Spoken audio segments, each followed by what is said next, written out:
Magandang buhay mga katrapo. Kamusta po kayo? Isang mainit na araw na naman dito sa amin, pero mahangin. Medyo nagbabadya yung malapit na pag-ulan, pero mainit po siya. Kamusta naman kayo? Sana okay ang araw nyo. At isang mapagpahalang araw sa inyo. At syempre, magandang buhay. At yun, panibagong biyahe gagawin natin ngayon kasi birthday nung pangalawang anak ni Mrs. Si Nicole. Happy birthday. At sana okay kayo mga katrabo. Yan po ang front yard namin, mainit. At samahan nyo kami sa adventure na to. Habang bossing, may nagbahay na ibon doon, no? Yun, no? Ang kapal ng pugad na ginawa nila dito po sa taas dito, kung mapapansin nyo, kaya ayan po, nagbahay po yung ibon dito. Ayun, ang kapal ng pugad na ginawa nila. Ayan, nasa ibabaw pa ng wire. Ayan. So yun, samahan nyo kami at maki-birthday tayo sa anak namin. Kamayang konti mga katrapo.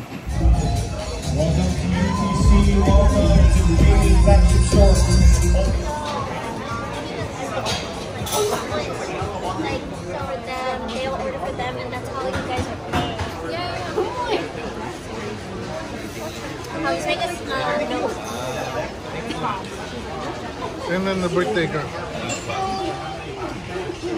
In the other house. So kids have to VIP, huh? VIP.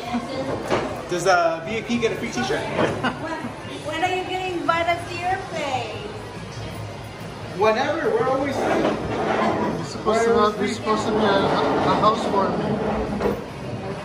I don't know how many people we could fit. Maybe 4 at a time. You know, we and I can just only have a drink, and that's how the warming will work. Yeah, it'll just be me and you drinking.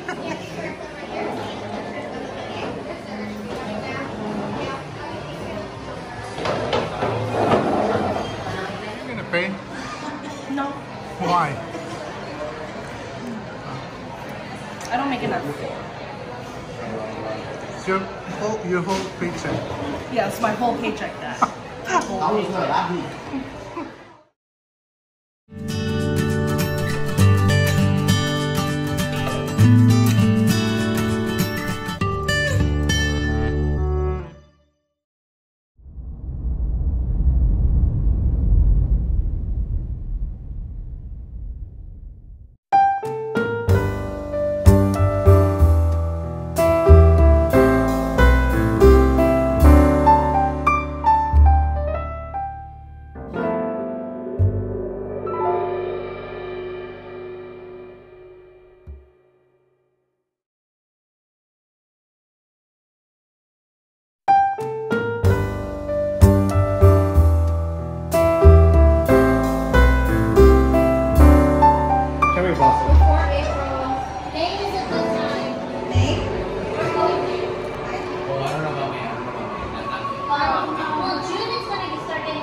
It's like 100 degrees over there.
birthday girl.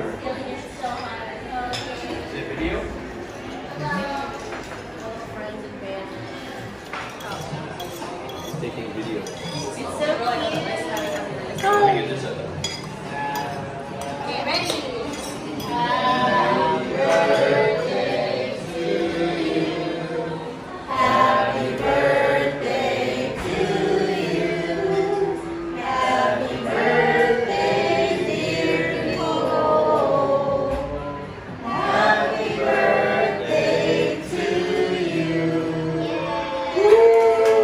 Trabo, namimili muna kami ng bossing. Dito kami sa Costco. Nabili kami ng mga kailangan namin. Ayan. Mga katrabo, kamusta kayo? At kanina nagbibideo tayo nung pauwi tayo. Sabi ko sa inyo magpunta kami sa grocery. Shopping kami ni Mrs. Pagkatapos namin ng dinner ng anak ko na nag-birthday siya. May hindi inaasahang pangit na nangyari mga ka-travel. So nung pauwi na kami, okay naman yung travel namin, smooth, diretso lang kami. Pero pagdating namin dun sa intersection, may isang sasakyan na Nissan, SUV. Parang hindi niya kami nakita, so bigla siyang lumiko. So diretso kami ganyan, bigla siyang lumiko. Nakita ko siya parating, so sobrang bilis niya. Hindi ko na siya maiwasan. Nung iniwasan ko siya, tinamaan niya pa rin ako. Na-scrape yung buong side ng sasakyan namin ni Mrs. So mabuti na lang, medyo hindi kami masyadong nasaktan. Pero yun nga lang, kasama ang palad, medyo sira yung sasakyan ni Mrs. Pakita ko sa inyo yung glimpse ng aksidente nung sasakyan ni Mrs. So yun, nakakalungkot pero salamat pa rin tayo kay Lord at walang masyadong nangyari sa atin. Yun nga lang, medyo may damage yung sasakyan. At I think both parties naman okay. So pakita ko sa inyo yung konting glimpse nung nangyari. So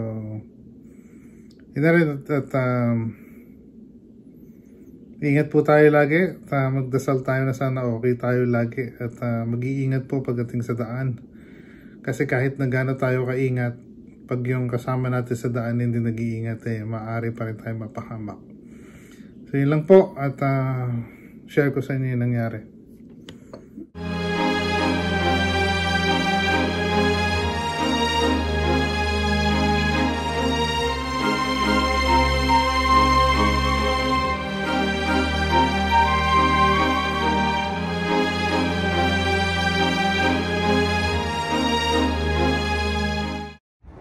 Kaya mga travel, tingnan nyo, grabe yung nangyari. At nadurog yung sasakyan ni Mrs. Dadrive po kami, diretso kami ganyan, yung pagdating ng intersection, meron yung isang driver na bigla na lang kumaliwa, hindi chinek na parating kami. Sinubukan kong iiwas, kaya nakita nyo sa side yung tama. Kaso masyado siyang mabilis, tinamaan niya pa rin kami. Ayan, although yung sasakyan niya, pag nakita niya, durug na durug yung sasakyan niya. Ayan, buti na lang hindi masyado masaktan si Mrs. Pero kaya po, ang nangyaring hindi masyadong maganda sa amin ngayong araw na to. Ayan, medyo na-aksidente tayo. Anyhow, yun lang, share ko lang. Ang buhay mga ka-travel, hanggang sa muli. Please like, subscribe, and follow to stay informed about new uploads. Thank you for watching.